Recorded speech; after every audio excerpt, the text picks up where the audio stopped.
I started a company 22 years ago from my house in Seattle, Washington, with very little employees, and built it to 1,100 employees, 10 U.S.-based offices, and a wholly owned subsidiary in Manila in healthcare.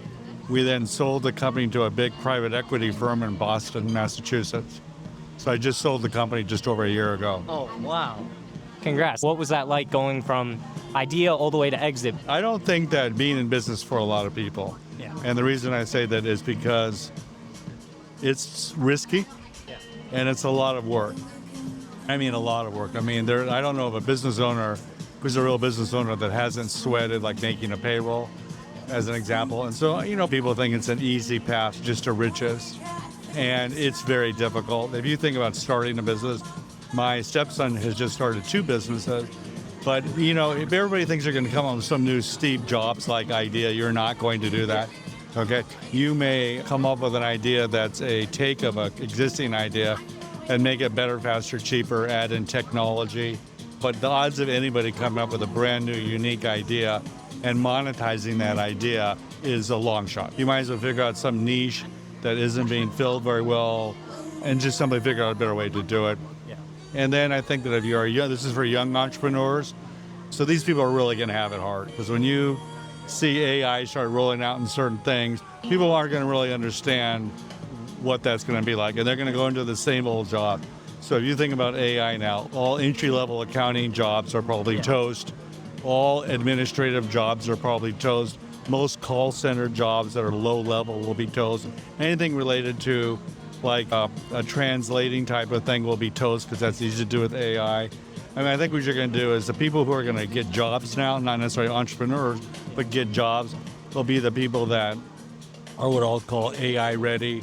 They know how to work AI agents and how to leverage AI. These people can get jobs anywhere. If you think you're going to walk into an office job now, get your standard office job, you are sadly mistaken, because all those jobs will be knocked out. They used to be outsourced to India, Philippines, and China. So I'm working on a project right now where we have a certain number of people who, have come up with a way that we're probably not going to need these people doing what they're doing, because we're going to have a software-based AI, which is a very disruptive technology. We're going to have to displace some of the things they're doing programmatically. And not programmatically where you're just using code to go from step 1 to step 2, but more thinking programmatic. And when you do that, now there's this whole group of jobs. So I think if you, like, a good business to go into right now, in my mind, would be somebody who can harness AI and take it to small and a little bit above small businesses, not medium sized, but show them how to harness that easily. But it's going to get, unfortunately, progressively tough. I think you can look around, certain jobs cannot be replaced, like private property development. You can do certain things, but it's really about where you're going to fit in. And so I think that younger people are going to have a tough road initially about where to fit in. I really do, because you're going up against, pushing a rock uphill. Yes, I agree. That's insanely good advice. The future is going to be very different.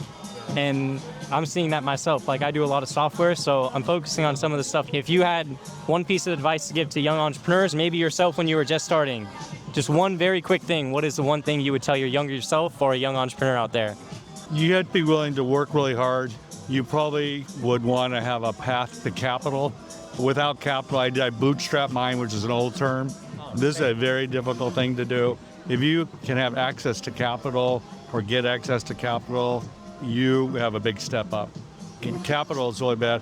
I think one of the things you're going to see with the society is this differentiation between people with capital and people without capital. And if you think there's a gulf now, wait 5 years. The gulf will be tremendous. Thank you so much. It's amazing talking.